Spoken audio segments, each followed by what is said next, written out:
G'day, mate. Now airing from KJRI Sydney in Australia.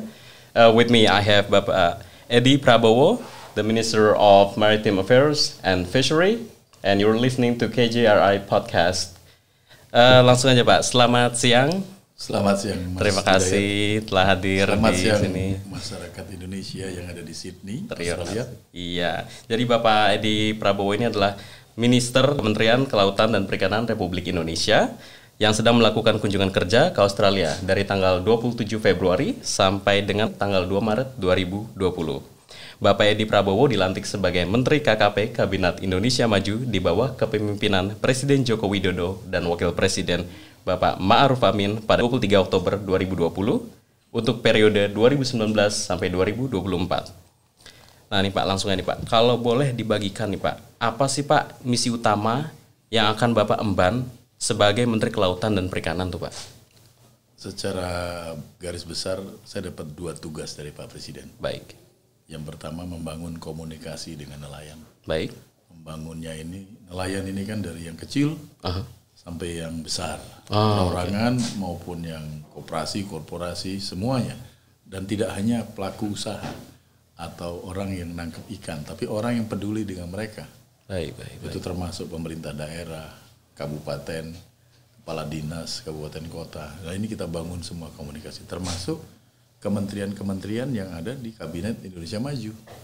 Nah komunikasi ini tidak boleh putus karena tidak boleh kita juga merasa eksklusif. Jadi kita ajak semua elemen sektor yang kira-kira bisa membesarkan konsep ini, termasuk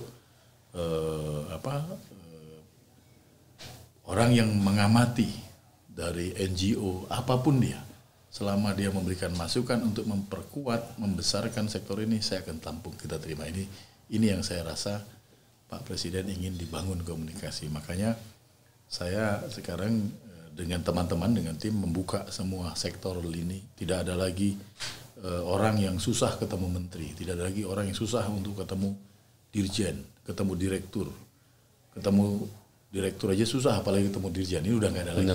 Itu nggak ada lagi nanti menteri dibatas-batasi lagi untuk nggak ada. Semua selama menteri masih ada di kantor, mereka mau ketemu kita kasih kesempatan solusi. Kenapa? Informasi ini penting.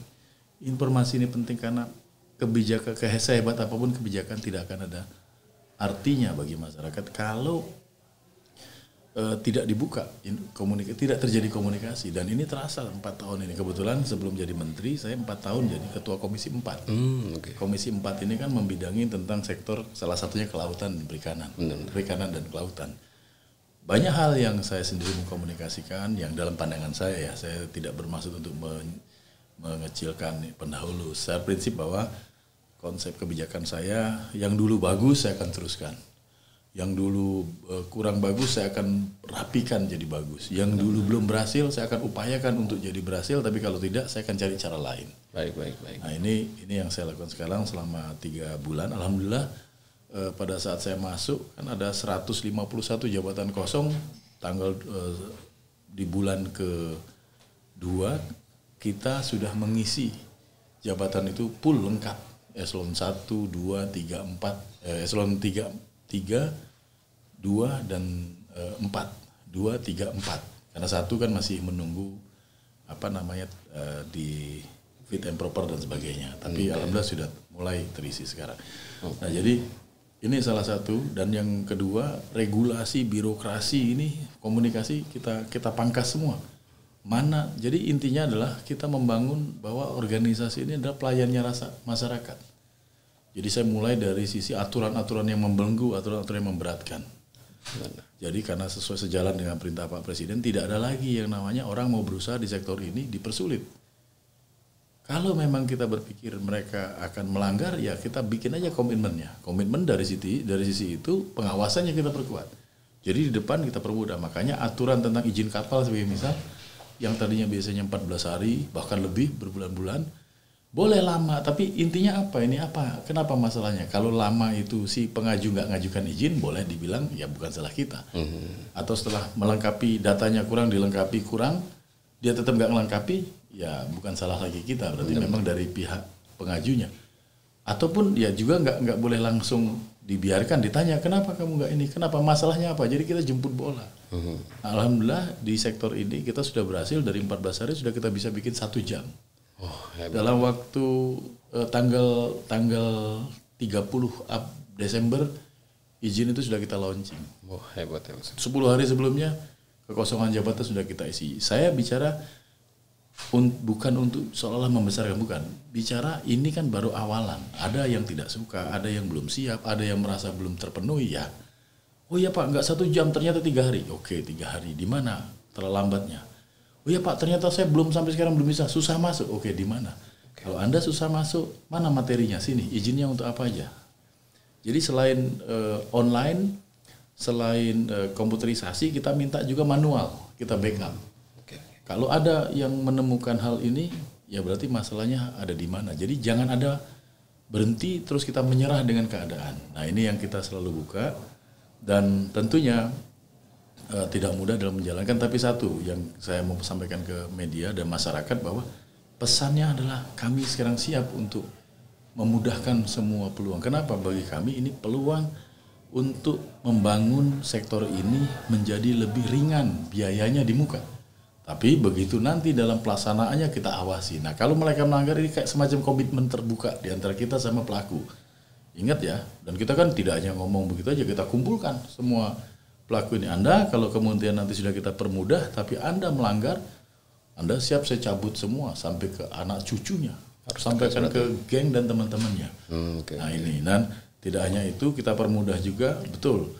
Dulu kan pakai hard copy, sertifikat harus bawa ini tengah laut. Sekarang sudah enggak, cukup dengan Android atau apa, digitalisasi. Jadi, nah ini kan butuh sosialisasi pelan-pelan, dan alhamdulillah komunikasi kami dengan pengambil penegak hukum, polisi, kejaksaan, Angkatan Laut, Polairut, Bakamla, semua bagus lah. Artinya mereka sudah paham dan kita semangat.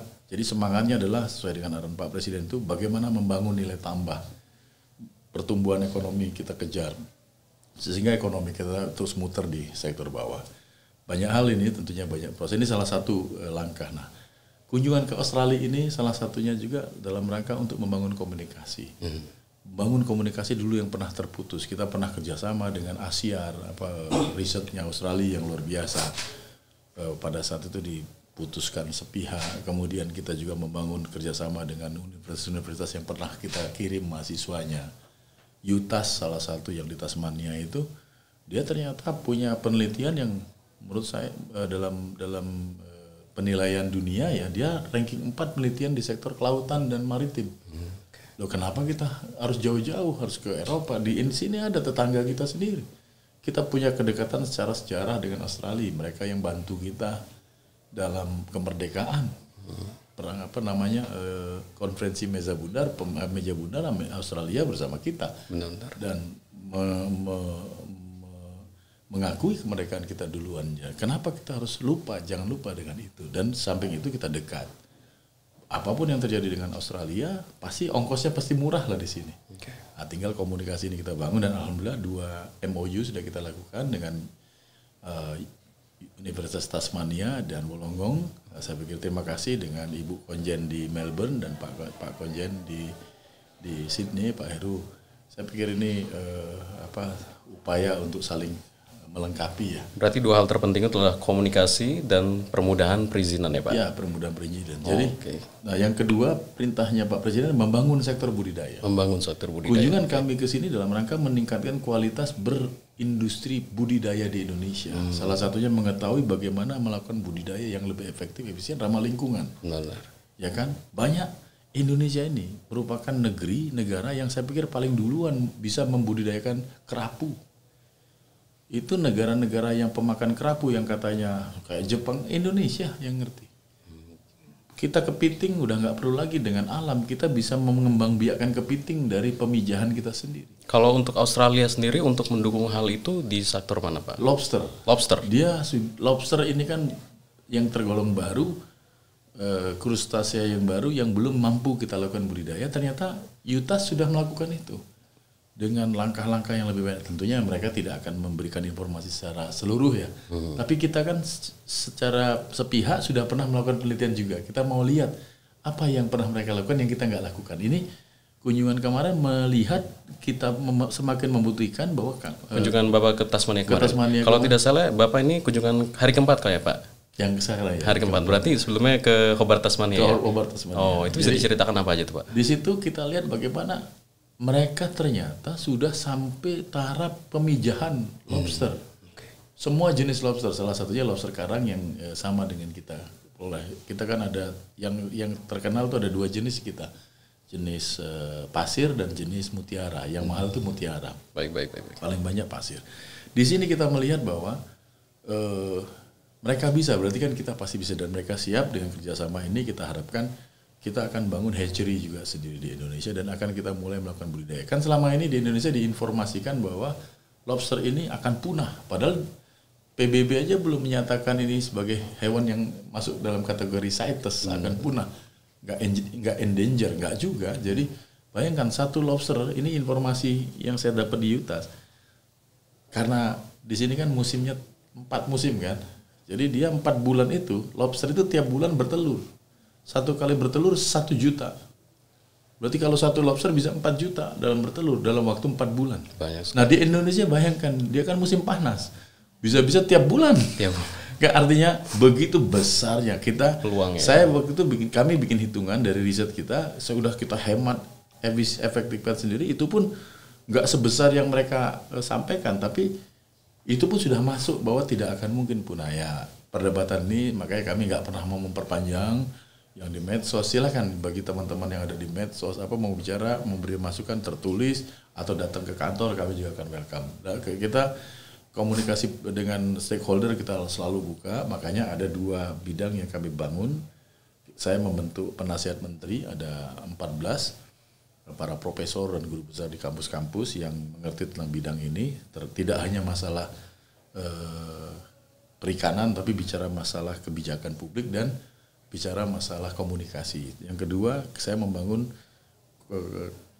komisi pemangku kepentingan yang anggotanya dari internal KKP dan mewakili semua pelaku usaha dan industri, termasuk pelaku masyarakat pemerhati lingkungan. Ya, jadi kita nggak boleh melakukan industri dalam mengelola ikan kita, baik yang tangkap maupun budidaya, itu tanpa memikirkan keberlanjutan. Harus sustainable.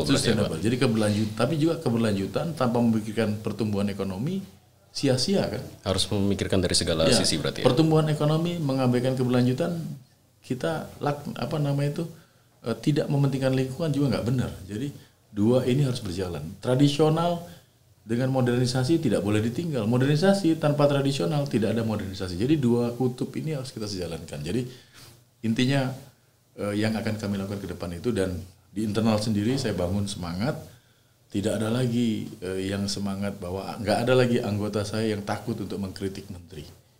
Tidak ada lagi, ruang itu kita bangun. Kalau semakin dia berani mengkritik, semakin saya promosikan jabatan. Jadi istilahnya, kenapa kita harus takut? Kan bagus juga masukan dari bawah itu, malah menunjukkan kita semakin paham tentang masalah yang sesungguhnya. Benar. Kalau topik illegal fishing ini nih Pak, menurut Bapak Australia dapat membantu Indonesia di bagian apa Pak kalau untuk menghadapi masalah illegal fishing? Menurut saya kita kerjasama di border saja. Di border. Kadang-kadang gini, nelayan tradisional kita kan suka melaut di tengah laut, tiba-tiba ke bawah sampai ke perairannya Australia. Nah ini tadi sudah bicara sama, dan sebenarnya kita join operasi bersama dengan border Amerika dengan apa namanya itu kalau di sini? ABF, Australian Border itu sudah ada dan nggak ada masalah. Saya pikir jadi intinya adalah kalau ada masalah nelayan Indonesia, kita akan kerjakan sama-sama, dan tidak ada niat nelayan Indonesia itu akan masuk ke Australia dalam rangka apa. Itu yang kita jamin, dan alhamdulillah komunikasi hari ini bisa semakin memantapkan kita ke depan hubungan dengan Australia. Sebaliknya juga kalau Australia dengan Indonesia. Dan saya pikir ini menjadi penting. Illegal fishing menjadi musuh bersama, bukan hanya musuh Indonesia, tapi musuh dunia, bukan Indonesia Australia. Ini juga menjadi fakta yang harus kita lawan bersama-sama. Illegal fishing artinya kan melakukan pengeksploitasian ikan tanpa bertanggung jawab dengan lingkungan. Karena kalau udah tanpa bertanggung jawab berarti kita nggak jelas berapa ikan yang akan kita tangkap. Walaupun secara fakta ikan yang ada di laut yang dimiliki kita itu masih berpotensi lebih lagi kita optimalkan. Sekarang baru 50 sampai 60% saja yang baru kita optimalkan, harus kita eksplorasi. Ini kita harapkan. Di sektor budidaya kita baru 10%, itu pun belum optimal. Jadi masih banyak ruang-ruang yang bisa kita bangun. Saya pikir itu. Maka Indonesia dan Australia bekerja sama. Dan baru saja Bapak dari Kementerian Kelautan dan Perikanan mendatangani perjanjian kerjasama dengan University of Wollongong di bidang kelautan dan perikanan. Bisa nggak sih Pak dibagikan dengan kami apa sih isi perjanjiannya secara singkat? Secara umum bahwa kita akan melakukan komunikasi kedua belah pihak dalam rangka sinergi pengetahuan tentang apa saja sektor yang bisa kita belajar di sini. Tidak hanya mengetahui potensial khusus Wollongong tidak hanya karena perikanan, tapi juga tentang hukum dan pengelolaan keuangan dan yang lain-lain yang kita bisa, termasuk riset. Baik. Dan tapi detailnya nanti silakan Anda bisa brief atau sharing, nggak ada masalah, kan bukan rahasia negara. Oke. Dan yang terakhir nih Pak, saya dengar Bapak hobi minum kopi nih Pak. Dan Sydney itu termasuk surganya pecinta kopi nih Pak. Banyak artisan kafe yang menyediakan kopi terbaik. Kopi Indonesia juga sudah masuk nih ke Sydney Pak dan cukup digemari masyarakat seperti tempat The Q dan Ashland Cafe. Jadi semoga Bapak nih kalau ada waktu bisa ber-WH-WH di warung kopi di Sydney gitu. Saya senang sekali kalau ada kesempatan ke sini. Iya. Sydney, saya baru 2 kali ke Sydney, dulu waktu sebagai Ketua Komisi 4 memimpin rombongan ke Fish Market, Sydney Fish Market. Tadinya saya mau kalau masih ada waktu ke Sydney Fish Market, tapi kalau nggak salah minggu nggak tutup ya dia minggu. Sydney. Tapi kapan-kapan lah, Jakarta Sydney kan bukan jauh ya, cuma 7,5 jam. Mudah-mudahan kalau memang ada liburan atau ada kesempatan lagi saya mau datang. Karena kan dengan ACR kan belum selesai MOU-nya, kita berharap kalau kunjungan mereka 2 minggu lagi ke Indonesia saya bisa ketemu. Kemudian setelah itu bisa kita mantapkan, saya bisa kunjungan lagi, datang lagi khusus ke sini dengan ACR, Australian Research ya. Ini yang sebenarnya sudah pernah, tinggal diputus satu pihak, kita mau minta maaf lah istilahnya, kita mau teruskan. Potensi luar biasa. Baik. Saya sekali lagi terima kasih. Terima kasih banyak Heru, Bapak Pak Kojen ya sudah. Iya, telah hadir di podcast KJRI Sydney ini. Kalau gitu terima kasih buat seluruh warga negara Indonesia di New South Wales, Queensland, dan South Australia. Stay tune di podcast KJRI dan nantikan episode-episode selanjutnya yang tidak kalah menarik dan informatif. Stay tune. Goodbye. Goodbye.